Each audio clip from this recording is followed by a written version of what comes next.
Hello students, आप देख रहे हैं new Specta classes chemistry by Aslam sir. आज हम आपको बताएंगे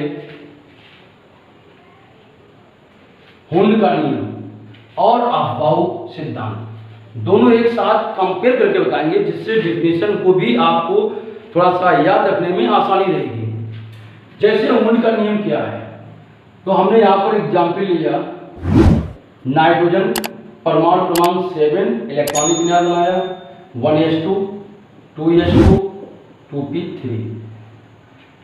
इधर हमने अफबाऊ लिया, इसका एग्जाम्पल बनाया 7 नाइट्रोजन 1s2 2s2 2p3। इन इलेक्ट्रॉनों को हम ऑर्बिटल में भर दें।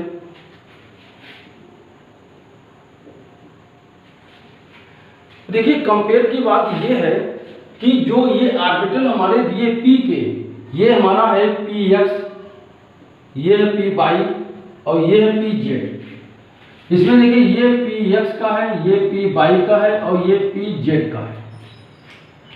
तो इसमें खास बात यह है कि हुंड नियम में जब ये इलेक्ट्रॉन को हमने ऑर्बिटल में भरा, तो उस समय देखा क्या है कि इन ऑर्बिटलों की ऊर्जा जो थी वो समान थी। इन ऑर्बिटलों की ऊर्जा कैसी थी? समान थी। अब इन ऑर्बिटलों की ऊर्जा समान थी, जब अफबाऊ सिद्धांत के हिसाब से हमने इलेक्ट्रॉनों को ऑर्बिटल में भरा, तो हमने देखा क्या है कि इन ऑर्बिटलों की ऊर्जा जो थी वो भिन्न भिन्न थी। मतलब इसकी ऊर्जा ज्यादा हो सकती है, इसकी ज्यादा हो सकती है तो इसकी कम हो सकती है, इसकी कम हो सकती है तो इसकी ज्यादा हो सकती है। यानी तीनों ऑर्बिटलों की ऊर्जा जो थी वो भिन्न भिन्न थी। इसमें देखा गया इन तीनों ऑर्बिटलों की ऊर्जा समान थी, यानी समान ऊर्जा वाले ऑर्बिटल्स हो गए, ये भिन्न भिन्न ऊर्जा वाले ऑर्बिटल्स हो गए। अब एक बात ये आती है कि आखिर p उपकोष दोनों में, इन दोनों की ऊर्जाओं में थोड़ा सा डिफरेंट क्यों? तो एक चीज ये देखा गया है, तो हुंड नियम में जो हुंड वैज्ञानिक थे, उन्होंने इलेक्ट्रॉनों को जब ऑर्बिटल में भरा तो इनकी ऊर्जाएं जो है समान मिली। उसका मेन रीजन था कि यहां पर उन्होंने देखा क्या है कि एब्सेंट ऑफ मैग्नेटिक फील्ड, यानी उनको क्या देखा कि चुंबकीय क्षेत्र की अनुपस्थिति में, चुंबकीय क्षेत्र की अनुपस्थिति उन्होंने देख पाया कि ये ऑर्बिटलें जो हैं उनकी ऊर्जाएं समान थी। चुंबकीय क्षेत्र की अनुपस्थिति में इन ऑर्बिटलों की ऊर्जा समान थी, चुंबकीय क्षेत्र की उपस्थिति में इन ऑर्बिटलों की ऊर्जा भिन्न भिन्न थी। ये चीज फर्क था। तो देखिए, अब हुंड नियम क्या है? हुंड नियम है कि जब इन ऑर्बिटलों की ऊर्जा समान है तो हम पहले एक एक इलेक्ट्रॉन भरेंगे। अगर हम ऑक्सीजन का लेंगे तो 1s2 2s2 2p4, p में हम इलेक्ट्रॉन भर देंगे। तो देखिए क्या होगा, पहले एक इलेक्ट्रॉन इसमें भरेंगे, फिर इसमें भरेंगे, फिर इसमें भरेंगे। इसके बाद क्योंकि ऊर्जा तो समान है, हम इसमें भर सकते हैं, पहले इस कक्षक में भी पहले इलेक्ट्रॉन भर सकते हैं, इस कक्षक में पहले इलेक्ट्रॉन भर सकते हैं, फिर दूसरा इलेक्ट्रॉन हम इसमें भरेंगे। यानी हम किसी भी ऑर्बिटल्स में तब तक हम पेयर नहीं कर सकते हैं, युग्मित नहीं कर सकते हैं, जब तक कि उससे पहले सभी में एक इलेक्ट्रॉन ना भर जाए। ये हमारे हुंड वैज्ञानिक ने बताया था। क्या बताया था? ये कहा था कि समान ऊर्जा वाले रिक्त ऑर्बिटलों में पहले एक एक इलेक्ट्रॉन भरते हैं, तब बाद में जोड़ा बनाना प्रारंभ करते हैं। ये हमारा नियम था जिसे हुंड ने बताया। इसी तरीके देखिए, इसमें भी एक्सप्लेन किया, हमने इस ऑर्बिटल्स में पहले एक इलेक्ट्रॉन भर दिया, जब सभी ऑर्बिटल्स में एक इलेक्ट्रॉन भर गए तब हमने इसको पेयरिंग करना शुरू किया। तो ये तो हमारा हुंड का नियम हुआ। अब आते हैं अफबाऊ। ये अफबाऊ सिद्धांत क्या है? अफबाऊ एक जर्मन भाषा का शब्द है। अफबाऊ एक जर्मन भाषा का शब्द है जिसका अर्थ होता है रचना करना या बनाना। अतः हम कह सकते हैं तत्वों के इलेक्ट्रॉनिक विन्यास बनाने के सिद्धांत को हम अफबाऊ सिद्धांत कहते हैं। इस सिद्धांत में क्या बताया गया?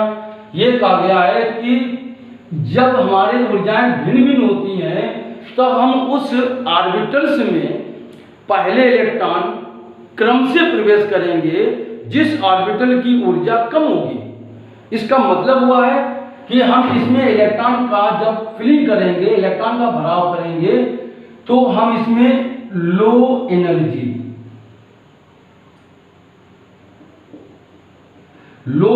To high energy orbitals, low energy orbitals to high energy orbitals में इलेक्ट्रॉन फ्री करते हैं, यानी भरते हैं। तो देखिए, अब हम अफबाउ के सिद्धांत से इलेक्ट्रॉन भरेंगे, तो इसमें दोनों इलेक्ट्रॉन भरेंगे, इसके बाद इस कक्षक में एक इलेक्ट्रॉन जाएगा। अगर इनकी ऊर्जा कम है px की, तो पहले इसमें भरेंगे, अगर इसकी ऊर्जा कम होगी तो हम इधर से भरना शुरू करेंगे। इस चीज को ध्यान रखेंगे। मान लेते हैं हमने एग्जाम्पल इसी को उठाया, ऑक्सीजन को, और बनाया 1s2 2s2 2p4, हमने P में 4 इलेक्ट्रॉन लिए।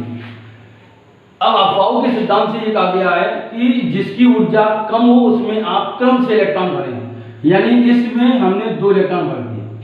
कैसे भरते हैं? फर्स्ट इलेक्ट्रॉन हमारा क्लॉकवाइज होगा, कोई भी फर्स्ट इलेक्ट्रॉन होगा किसी भी ऑर्बिटल्स में, जो फर्स्ट इलेक्ट्रॉन जाएगा वो क्लॉकवाइज होगा, और दूसरा इलेक्ट्रॉन जब उसमें पेयरिंग करता है वो एंटी क्लॉकवाइज होता है। यानी इसका मतलब है कि ये पाउली ने बताया था कि जब ऑर्बिटल्स में इलेक्ट्रॉन फिलअप करते हैं, भरते हैं, तो वो विपरीत स्पिन में रहते हैं, विपरीत चक्रण में भरे जाते हैं। ये पाउली ने बताया था।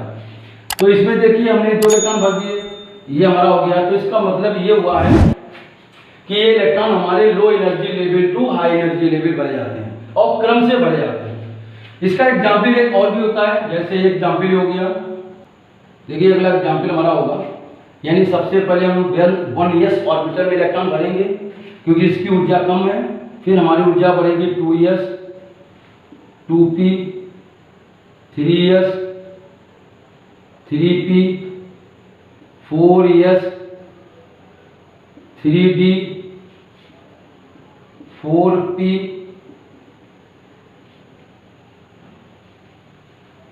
7p। यानी ये हमारी जो है low energy level to high energy level, यानी कम ऊर्जा स्तर निम्न ऊर्जा स्तर से उच्च ऊर्जा स्तर की ओर ये बना हुआ है।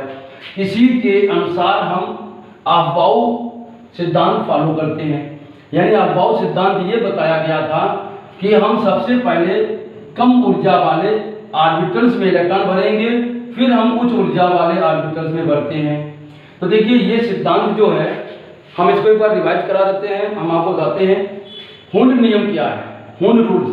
तो हुंड नियम जो है चुंबकीय क्षेत्र के अनुपस्थिति में देखा गया, उसके आधार पर बताया गया कि समान ऊर्जा वाले रिक्त ऑर्बिटलों में पहले एक इलेक्ट्रॉन भरते हैं, तब बाद में जोड़ा बनाना प्रारंभ करते हैं, जिसे हुंड का नियम कहते हैं।